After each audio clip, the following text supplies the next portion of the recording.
Hello everybody, welcome to Crafty Soup. My name is Misty. I have the SCT Sampler Kit unboxing for you again this month. And when I do an unboxing, I always do a project, so be sure if you're new here to stick around for that. This is what the sampler kit looks like every time I get it in the mail, and I'm going to go ahead and pop it open and see what kind of samples of products we have. Our theme word for this month is sweet, and so I'm looking forward to the included die set that will match with that. And as I pull everything out, I realize our reusable item this month is a lovely stencil, and that looks like Vicki Boutin to me, so I think we're going to have some Vicki Boutin supplies in here. The back of the card does list out the supplies we have. So yes, indeed, we have Vicki Boutin. Before we move on to that, our die for the month comes with the word sweet, as well as the shadow, and I'm loving the dies for this year, so I'm definitely going to put those dies to use. And I am a stencil fan, although the leaf motif is not really my thing, so I'm not sure at this point what I'm going to do with it. And we have a sheet of cardstock this month, which is not typical for these kits, so that was interesting.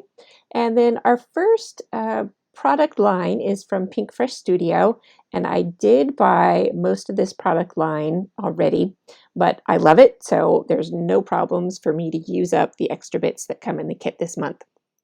And as per usual, we have a partial pack of die cut ephemera, there's a partial pack of chipboard stickers, and then what I didn't have a chance to buy myself was these wood embellishment dimensional stickers, and so that is really fun. That's that little piece that says love down there, so I'm looking forward to using that.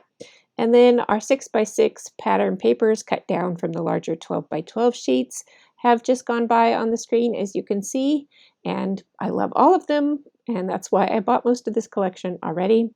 And so the next collection is from Vicki Boutin, and so that's no surprise since we had her stencil in there. We've got the partial pack of ephemera die cut pieces, and I'm not quite sure, oh, the partial pack of puffy, thicker words. So that is good. I don't think I actually bought, I know I bought a lot of this collection in terms of the papers. I don't think I bought the die cut ephemera pack, so I don't think I have those pieces in there. And then we also have one sheet from the sticker book, which has some iridescent gold foiling on it, so that is fun. And here we will go through the pattern papers, again 6x6 sheets that are cut down from the 12x12 sheets, and I have most of these, but I didn't have that really bold floral print, so that'll be different for me to play with.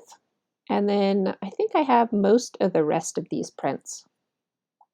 And there is finishing up a view of the supplies that are in this kit. So like I said, whenever I do an unboxing, I do a project, and I am going to go mixed media on you because of that stencil in this kit.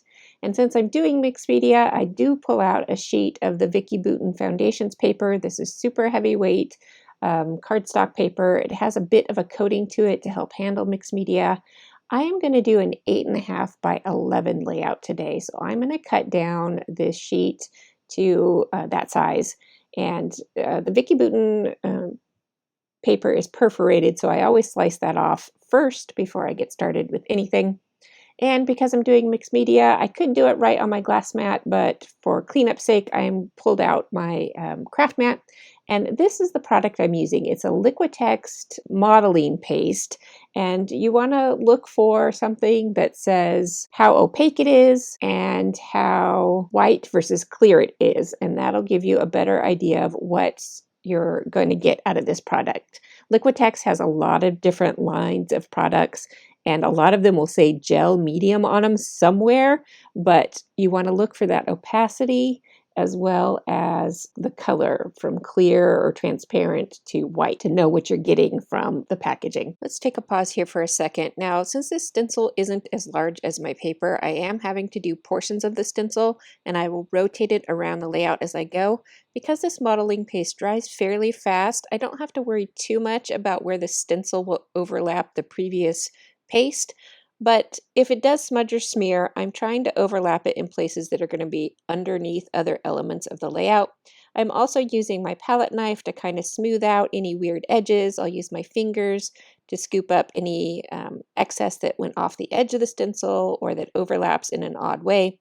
And I'm not worried too much about this being perfect because it is mixed media and it is just layers that are behind other things. So it doesn't need to be perfect. All right, let's get back to talking about that paste. Some will say flexible. This one does not, although I find it works just fine. Now, I was finding out that I've only used this jar a few times, but it's already starting to dry out. So I did cover that up with some plastic wrap to help preserve it. I'm hoping that works. It does with other products. Now, you just saw me clean up the edges of my paper with just a regular emery board nail file. I'd let that dry for maybe 15 minutes. It really is a fast drying product. It wasn't 100% dry, but it was dry enough to do what I needed to do to move on. I was also sure to clean up my tools and my stencil right away because it will dry crusty on there. And I scraped off any excess bits on my glass craft mat, which is part of the reason why I like glass in my background. And then I'm ready to move on. I did sort through all of the supplies in this kit and set aside these pieces that you see here on screen that I know are possibilities. Now I've got my photos here. I printed them using the Project Life scrapbooking app, and it has a photo editing feature in there. And between the app and my printer, something wasn't playing nice and my photos actually printed a little bit crooked. So here I am just kind of cleaning them up a bit. And then we can go ahead and move on to the design of this layout. And I'm looking at what I want to use for my title, and I decide that it's going to say Suite View, and I am going to use the die cut for that. And then I'm matting up my little photos, and I'm wondering how many photos I can fit on mats, and do I want multiple mats or just single mats? So I'm making those decisions as I go. And I know I want that window paper to be kind of a focal zone to this layout, because this layout is about looking out my kitchen window at all of the bird feeders that I have set up in my yard, and I can see them all from my kitchen window. And I keep a set of binoculars on the kitchen window so that I can just take moments of a break in my day and look out at the birds and really enjoy that part of my backyard. So that's my story, and I am setting up my photos on little mats, and I am surrounding them onto that window pattern paper. And I make a lot of mistakes as I'm going in this layout because I don't necessarily plan out my projects before I start shooting my videos. What you see me doing on screen is as I'm making the decisions as I go. So I do make quite a few mistakes with things today, and you'll see me move them around and correct them as I go. I did get my word suite die cut out of that pink paper. I used another set of alphabet dies to cut out the word view to finish off my title. And then I'm working with bits and pieces around what I've got going on with the photos to see how I'm going to embellish this page. I decided to go with a little bit of vellum under my title because there's another step to this layout, which I just turned to here, is a little bit of watercoloring over that mixed medium. And I was doing all the other parts of the layout while I let that modeling paste dry just a little bit more because I wanted it to be plenty dry before I start adding a wet watercolor medium on top of it. Now that modeling paste will absorb some of the color, but not all of the color. So you'll get darker zones of color in the cracks where the paper didn't get covered with that modeling paste. So in this case, it's the veins of those leaves. And I am just wetting down my paper beforehand and then dropping in several shades of greens on here just for a lot of variety and texture. And I am going to go ahead and heat set this layer with a low-wing heat tool. I kind of manipulate the paper a little bit as I'm heating it. Be careful, it is hot. But that helps flatten it out a little bit as I go. And then once I put it in an album, it'll flatten out the rest of the way. So I'm not too worried about that. Now, to adhere everything onto this bumpy, lumpy textured of mixed media, I use a combination of dry adhesive, a tape runner, and liquid adhesive so that everything can kind of grab down initially with the tape runner, and then that will give the liquid adhesive a little time to set.